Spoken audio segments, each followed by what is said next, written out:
Dear learners, in the first part of the session, we have seen the etymology, definition and types of research. The second part would try to analyze how primary research is different from secondary research. We would also try to identify the significance of research, the steps for conducting effective research, and map out the research design, an inevitable aspect of a good research work. Now, let us go to another division of research, primary and secondary research. Primary research involves the collection of original data, specifically tailored to a particular research project. Primary research involves a journey into the uncharted territory, direct observation. Now, let us go to differentiate between the primary and secondary research. Primary research involves a direct understanding, a direct observation, and original experimentation. He maps the uncharted territory. He is aimed at producing new knowledge. The collection of the original data is specifically tailored to a particular research problem. Rather than consuming or interpreting the finding of others, the primary researcher looks for first-hand insights, original insights. He generates, or the primary researcher generates new knowledge. It attempts to spur the critical thinking, fuel the innovations in the world. Exploration and invention are involved in primary research. But then, primary research is not enough. We need secondary research also. But before going to the secondary research, let us see what are the types of primary research. The types of primary research include surveys. For example, in sociology, surveys could be conducted to study attitudes towards social issues. Or primary research resorts to interviews. For example, in history, researchers may conduct interviews with veterans to document first-hand accounts of past events. Primary research leans on observation. They observe people. They observe data, gather empirical evidence. Primary research also resort to focus groups. Focus groups simply means guided discussions with a small group of individuals. It involves guided discussions with small groups of individuals. Focus groups can be used in philosophy to explore ethical dilemmas and moral beliefs. Focus groups can be used in philosophy to explore ethical dilemmas and moral beliefs. What is secondary research? The secondary research, as the name indicates, is a research. It is a search based on the predecessor's efforts. The secondary researcher never attempts to explore the unknown. The researcher makes use of the collected treasures and analyzing or revisiting these treasures, he derives new conclusions. What are the sources of secondary research? Researchers can find secondary data from various sources. Academic peer-reviewed journals. The publications in academic peer-reviewed journals would serve as a platform for further investigation. The secondary data involves published books and articles, the database of documents, the archives maintained by government agencies, and even colleges and universities conduct extensive secondary research. The archives maintained by government agencies. Researchers in this area should always be mindful of certain issues while using the secondary data. The first is credibility of evaluation. Now, careful evaluation of the credibility of the data sources is essential to ensure that the data meets the research requirements. Researchers in this area must ensure that secondary data is relevant to their research And they also should consider the period when the data was collected and published. The third point to do with this is connected with the internet. The internet has made the research more accessible, extensive. Why? Internet makes the data readily available online. Researchers can benefit from a wide range of articles, publications, books, journals, and databases. Internet has made the research more accessible. Researchers can benefit from a wide range of articles, publications, books, journals, and databases. Research is always for updating our knowledge, for making us know the latest trend, the latest knowledge about the particular aspect. Keeping up with the latest research helps us ensure that we are on the track. Then research can be for publishing. Conducting research and publishing it will make us an expert in the field. Putting our research project to the public is a guarantee to our skill in the subject. Research can also help in innovation and development. Research and innovation led to the creation of the internet, the global network that revolutionized communication, information sharing, and commerce. Research lights humanity's path forward. It reveals new knowledge. It brings in new innovations. And thus we progress, or thus we march towards progress. Research discoveries illuminate the way to overcoming diseases. It has solved our energy problems and has helped in solving many global problems. Research helps us tackle issues such as poverty, environmental degradation, healthcare disparities, and more. It has made tangible improvements and fostered a sustainable world. Research also promotes educational growth. Research-based teaching laid the foundation of modern pedagogy. The role of research in educational growth is paramount. By exploring new perspectives, research offers educators and students an enriched intellectual landscape. They have advanced themselves in critical insights and innovations. Research-driven instruction cultivates curiosity, enabling the learner to explore deeper. It nurtures a symbiotic relationship where scholars contribute to the expanding horizon of knowledge, while learners absorb and contribute to cutting-edge ideas. Another important area of research is in the medical field. Medical progress stands as a paramount outcome of research, revolutionizing healthcare through its far-reaching impacts. Through extensive research and collaboration, almost everything is possible in medical field now. Transplant surgery, organ preservation, immunosuppressive medications have really bettered our lives. Novel therapies have alleviated suffering and extended our longevity. Through comprehensive understanding of diseases, research enables effective prevention of the same, minimizing the burden on individuals and healthcare systems, and reducing malnutrition, etc.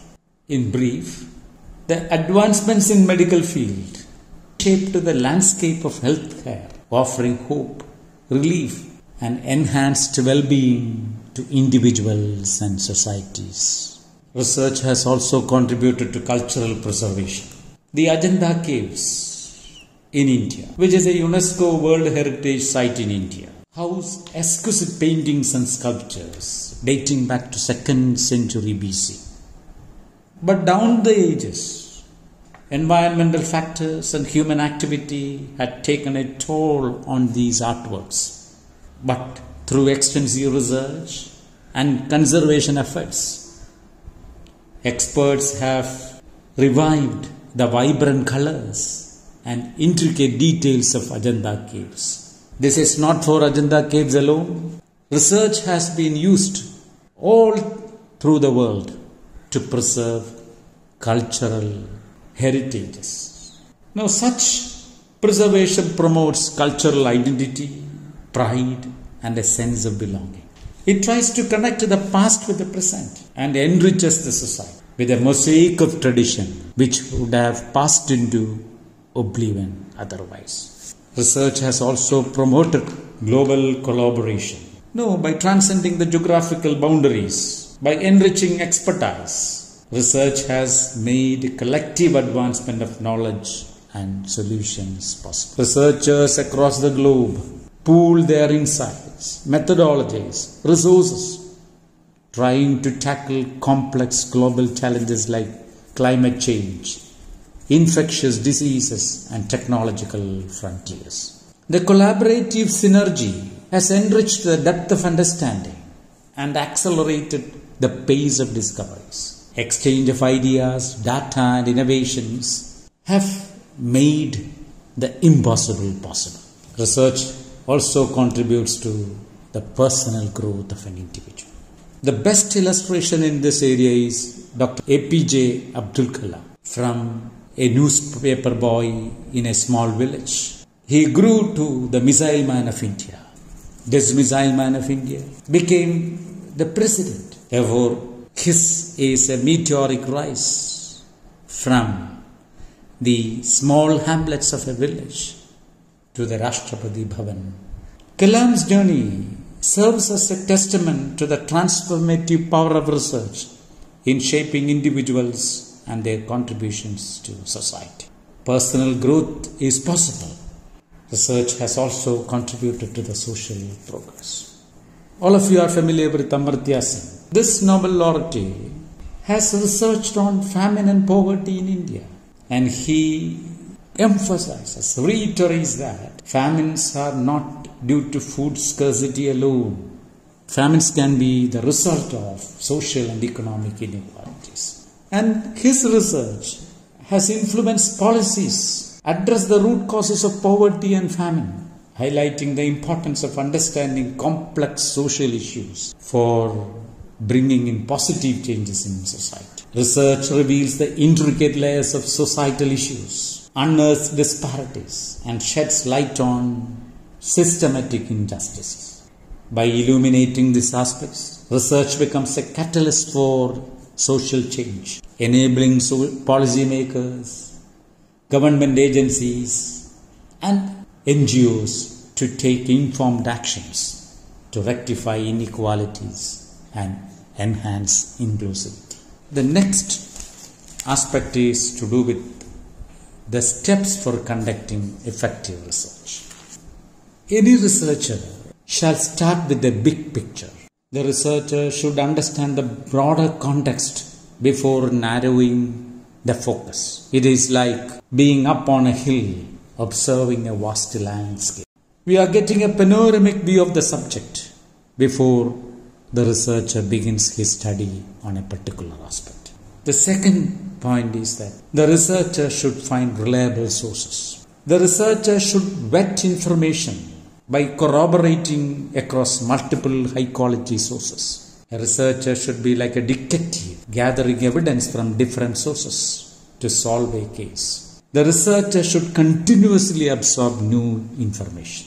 The researcher should stand organized. He should make detailed notes. He should organize the files in folders. And this would help him to retrieve the information whenever the researcher needs. It is for a researcher to define a focused research question.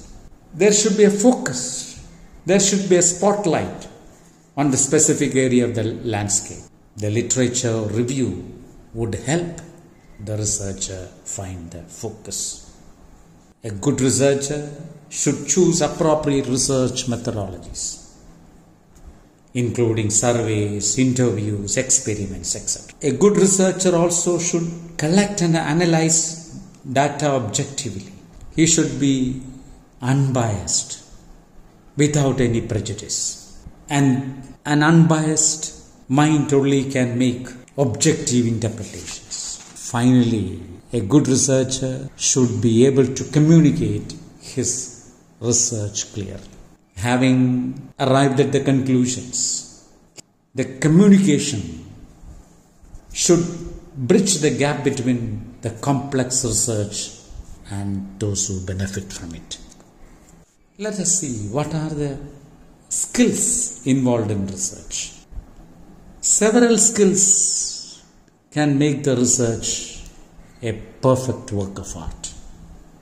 A researcher should be able to formulate a question. He should have sharp observation, meticulous planning, should collect the data, record the data, organize the data, interpret the data, and finally present the research in a very clear and precise. What is a research design?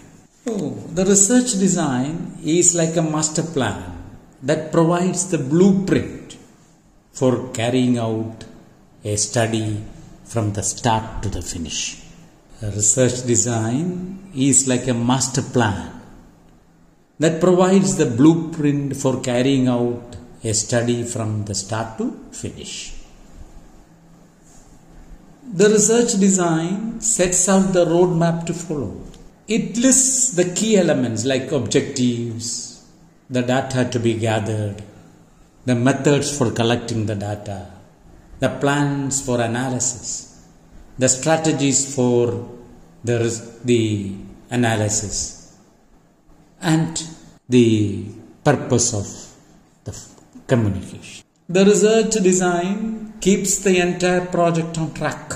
It is like steering a ship, making sure that you make your journey and reach the destination. Key elements of a research design include research approach. What should be our tactics? Should we go for a quantitative, qualitative, explanatory, exploratory, or primary research? Or should we mix some of these methods? For approach is very important. Identifying the research problem is like diagnosing an illness before treating it. Defining the problem clearly paves the way for the best solution. Reviewing the existing research is like looking at the map before you set out on a journey. You will never be lost once you know the map for sure. Research questions are pertinent. The questions should include all the essentials. It should fill the gaps. Data collection is another important aspect of research design. Surveys, experiments, interviews are the different ways to collect the data. Choose wisely. Sampling is another important aspect of research design. A representative sample is a must for a good research. Data analysis, validity and reliability, and ethical considerations are equally important. By validity and reliability, we understand how the findings reflect the conditions studied. Validity checks the findings for their value, truth, and reliability confirms reproducible results. Ethical considerations are important. All research should be for the prosperity and well-being of humanity and the entire world. No harm should be intended. The welfare should be the overriding priority during the journey of research. And now let us see what are the characteristics of a good research design. A good research design will be neutral, will be reliable, will have validity and generalization. 4 aspects of a good research design are neutrality, reliability, validity and generalization. And now let us see the last aspect to do with this unit. A strong research design aligns several key elements. We have already seen how an exploratory research is different from an explanatory research. How quantitative research is different from qualitative research. A qualitative design offers a comprehensive platform for stepping into complex phenomena, while a quantitative design operates effectively in explaining a particular phenomenon. Certain key decisions. Let us come to the last aspect of this unit. Certain key decisions shape our research design. We have already seen how an exploratory research is different from an explanatory research. How a qualitative research is different from a quantitative research. The design should align with the type of research we opt for. A research design can be approached either deductively or inductively. Deduction involves a movement from the universal to the particular, while inductive approach involves a movement from the particular to the universal. Deductive logic implies that we have universal statement first. All men are mortal. Socrates is a man. The conclusion is Socrates is mortal. This is an example of deductive approach. While inductive approach involves the particulars first. Socrates is mortal. Plato is mortal. John is mortal. Jack is mortal. And the conclusion is John, Jack, Plato, Socrates, all are men. Therefore, the conclusion is all men are mortal. For deduction involves formulating a specific hypothesis first. From the specifics, then we have experimental or non-experimental research. Experimental research employs controlled conditions. It tries to understand the cause-effect relationship, while non-experimental methods resort to observational or correlational studies. Then we have cross-sectional and longitudinal research areas. Now, cross-sectional studies gather data from diverse groups at a single point of time. We have diverse groups at a single point of time, while longitudinal studies follow participants over an extended period of time. In longitudinal studies, the researcher tries to track the changes, identify the trends, explore the developmental process. So, longitudinal involves a larger period, an extended period, while cross-sectional would confine itself to a single point of. What matters is that the research design should optimize the validity of the findings. It should integrate elements in a logical way to study. A good, robust design leads to credible conclusions and relevant discoveries. I conclude, a robust design leads to credible conclusions and relevant discoveries. Dear learners, before we conclude the second unit of this block, let us recap the main arguments. We have seen what is research, the meaning of the word research, its etymology, and some of the definitions on research. We have also discussed the salient features of research, the diverse methods, the motives of research, the different types of research. What is the difference between primary research and secondary research? What is the importance of research? The steps for conducting effective research and the key elements of a research design. I hope this session would enlighten you on these aspects and will motivate you for further reading. Thank you.